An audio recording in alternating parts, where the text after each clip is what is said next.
Hello friend, sociology with Dhruv Dikshit channel में आपका स्वागत है। जी हाँ, आज 11 जुलाई है, विश्व जनसंख्या दिवस। जनसंख्या विशेषज्ञों के अनुसार 8 अरब है आज की डेट में पूरे विश्व की आबादी।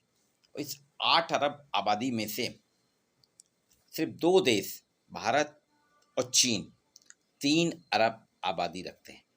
जी हाँ, 2 देश भारत और चीन।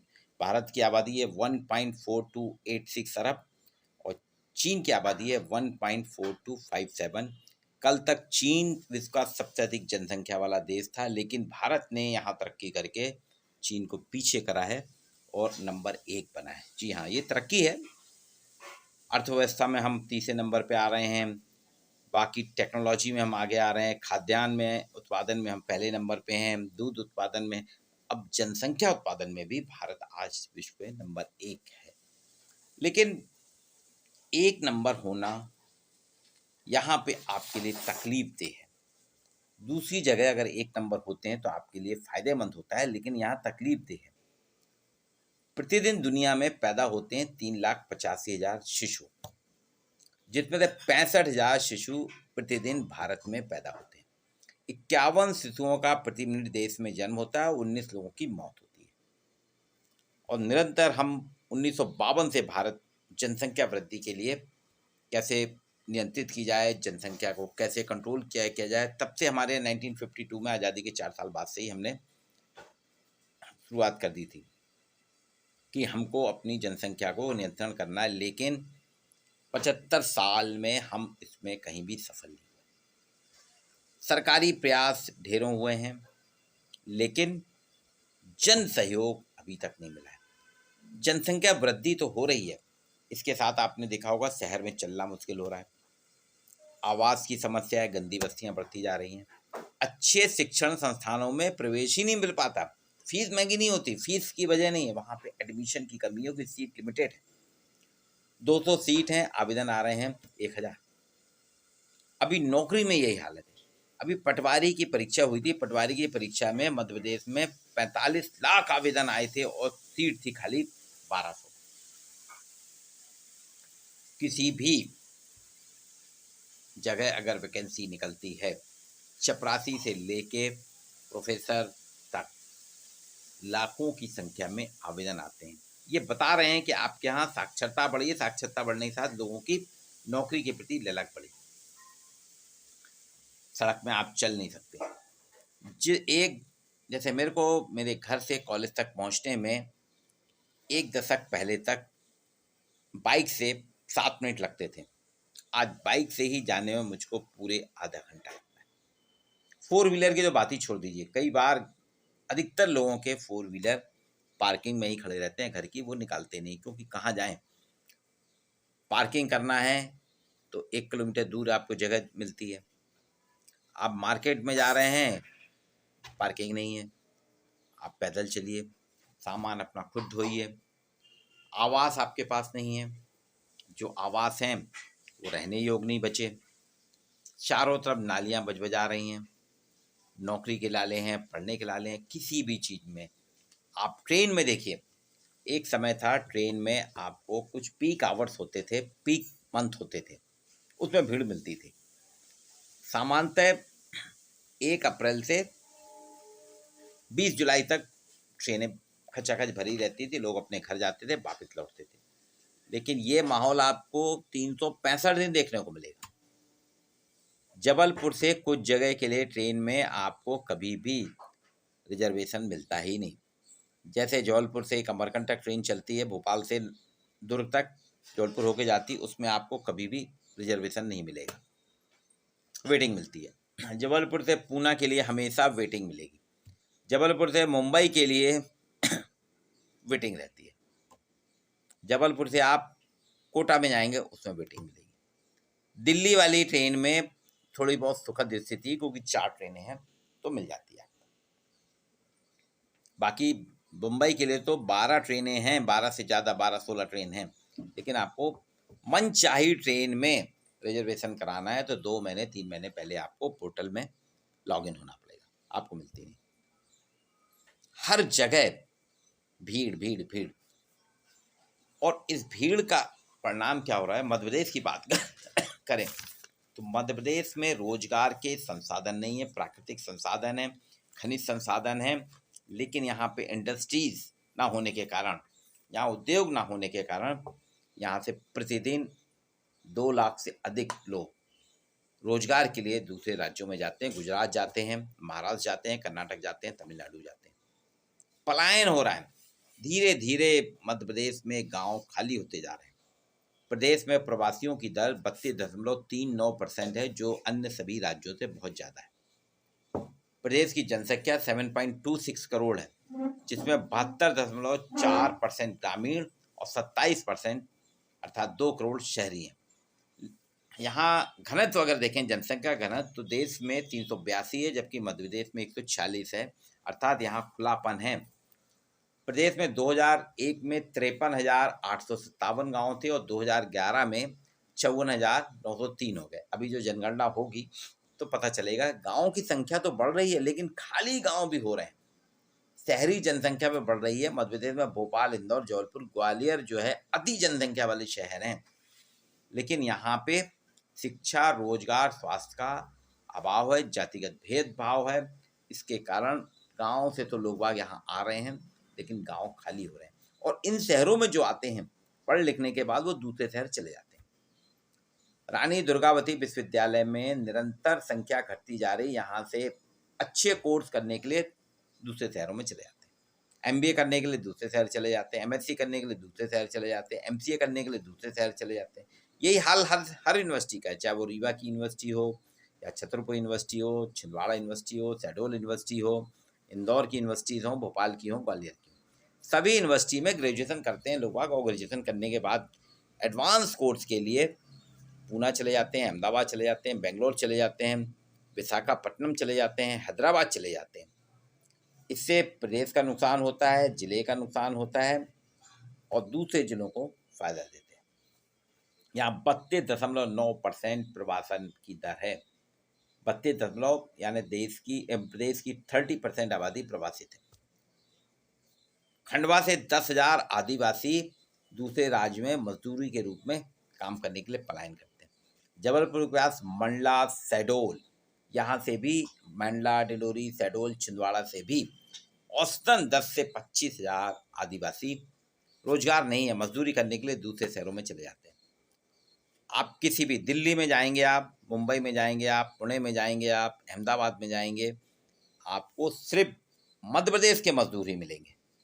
मैक्सिमम हर तीसरे में एक व्यक्ति मध्य प्रदेश का मिलेगा, चाहे वो मेहनत मजदूरी का काम करे, या टेलरिंग का काम करे, इलेक्ट्रीशियन का काम करे, प्लम्बिंग का काम करे, कारपेंट्री का काम करे, मिस्त्री मैशन का काम करे। ये सारे काम करने के लिए मध्य प्रदेश से जाते हैं। और इसमें भी सबसे ज़्यादा जो टेक्नीशियन या मजदूर जाते हैं, वो जाते हैं आपके जबलपुर, छिंदवाड़ा, मंडला, रीवा, सीधी, सतना, भोपाल, इंदौर, उज्जैन से जाते हैं।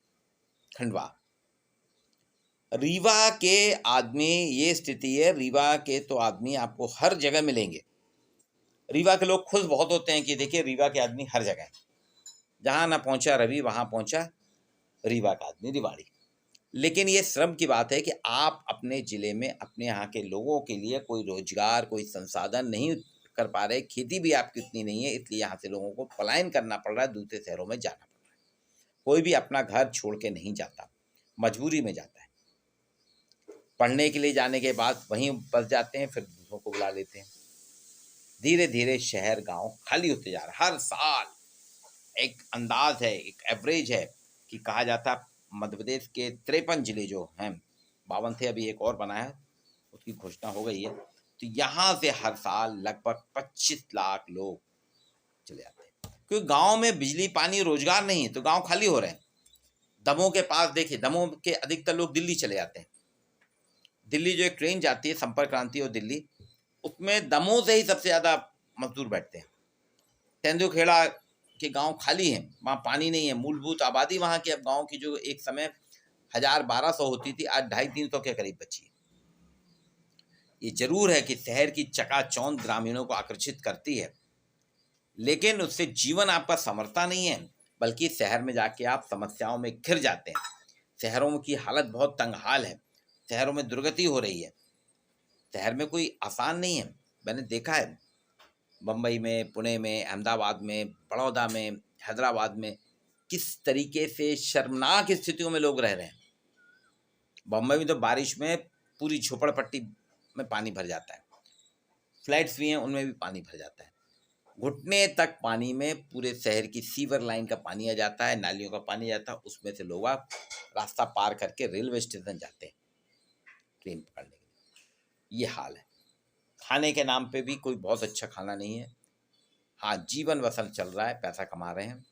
अब वहाँ शहर चकाचौंध में चले जाते हैं, लेकिन चकाचौंध उनको दुर्गति कर देती है। पूरे मध्य प्रदेश का ही हाल है, आप कहीं भी जाएं। खरगोन में आदिवासी बहुल, वहाँ पे लोग पलायन कर गए हैं, सिर्फ बुजुर्ग और महिलाएं बची हैं। दमोह में पलायन कर गए हैं, मंडला में बहुत पलायन कर गए हैं, नरसिंहपुर गाड़ावारा से पलायन कर गए हैं, करेली से गए पलायन कर गए हैं, शहडोल से पलायन कर गए हैं, खंडवा से पलायन कर गए हैं, ग्वालियर के पास भिंड मुरैना यहाँ से पलायन कर गए हैं। धीरे धीरे धीरे युवाओं का ठिकाना जो है ना गायब होता जा रहा है। अब इसका कुछ असर ये बोलता है कि पहले मध्य प्रदेश में ही अपने प्रदेश में लोग जाते हैं। इंदौर के बिल्कुल बाहर में था, किसी से पूछेंगे 2000 के पहले इंदौर में जो नई कॉलोनी बनी है विजयनगर, आज वो सबसे ज़्यादा व्यवस्थित और सबसे ज़्यादा वहीं पे है, आईटी सेक्टर है, मेट्रो ट्रेन चल रही है, बाईपास वगैरह निकाला है। लेकिन ये 20 साल पहले तक, 2000 के पहले तक इंदौर का बाहरी इलाका था, खेती का इलाका था। आज युवाओं का ठिकाना बन गया है विजयनगर। विजयनगर में व्यावसायिक राजधानी इंदौर में बाहर से उच्च शिक्षा रोजगार के लिए यहीं पे है, आईटी सेक्टर है, यहीं कॉल सेंटर है, स्टार्टअप है, तो यहाँ कैफे संचालन होटल हैं, तो यहाँ पे दूसरे शहरों से लोग आके रह रहे हैं। एक साल में छोटे छोटे बड़े स्टार्टअप और कॉल सेंटर्स की यहाँ 500 से अधिक संख्या हो गई, आसपास के लोग आ रहे हैं। रीवा से बहुत लोग आ रहे हैं यहाँ पे इंदौर में, विजयनगर में। आप विजयनगर में देखेंगे इंदौर के लोग कम, इंदौर के बाहर के लोग अधिक। ठीक यही स्थिति जबलपुर के पास बिलहरी तिलहरी मंडला रोड पे और पोली पाथर जो है कुआरीघाट रोड पे, ये एक नई बसाहट हुई है। जबलपुर में तेजी से जनसंख्या बढ़ रही है। 2011 के आसपास जबलपुर की जनसंख्या 25 लाख के लगभग थी, और अभी तो जो है आंकड़े नहीं आए, फिर भी लगभग 30 लाख के आसपास जबलपुर की आबादी हो गई है। और इतनी तेजी से बढ़ रहा है कि जबलपुर में विगत 10 सालों में 70 से 80 कॉलोनियां बन गई। नर्मदा नगर बन गया, ललपुर बन गया, पुरानी गंगौरी घाट बन गया, पोली पाथर बन गया, पटेल नगर बन गया, बिलहरी तिलहरी कई बन गए, जिसमें विदेशों से भी क्यों जाने के लोग यहाँ आके रह रहे हैं, विदेशों से लोग आके यहाँ पे रोजगार बना रहे हैं, प्रदेश के दूसरे लोगों के यहाँ रह रहे हैं, और धीरे धीरे ये जो है जबलपुर भी रोजगार का हब बनता जा रहा है। यहाँ भी आईटी पार्क बन गया है, फैक्ट्रीज हैं, छोटे छोटे स्टार्टअप बनाए हैं लोगों ने।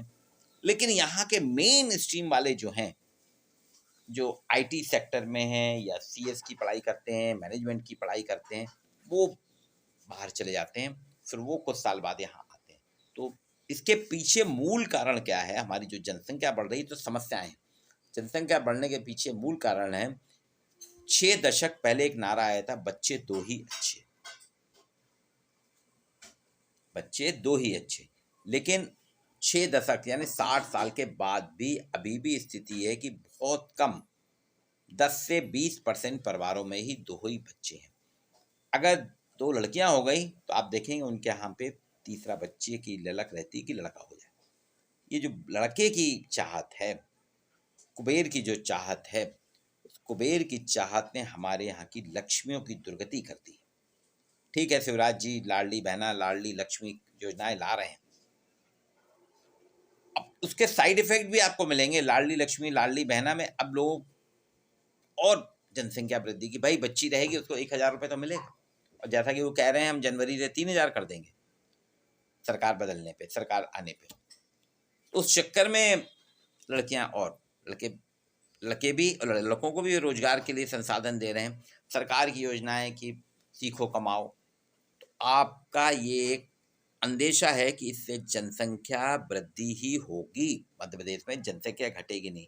लेकिन सरकार को यहाँ पे मुफ्त की रेवड़ी देने के साथ साथ यहाँ पे संसाधन देना चाहिए, यहाँ पे इंडस्ट्रीज लाना चाहिए। मध्य प्रदेश में एग्रो इंडस्ट्रीज का जमाना है।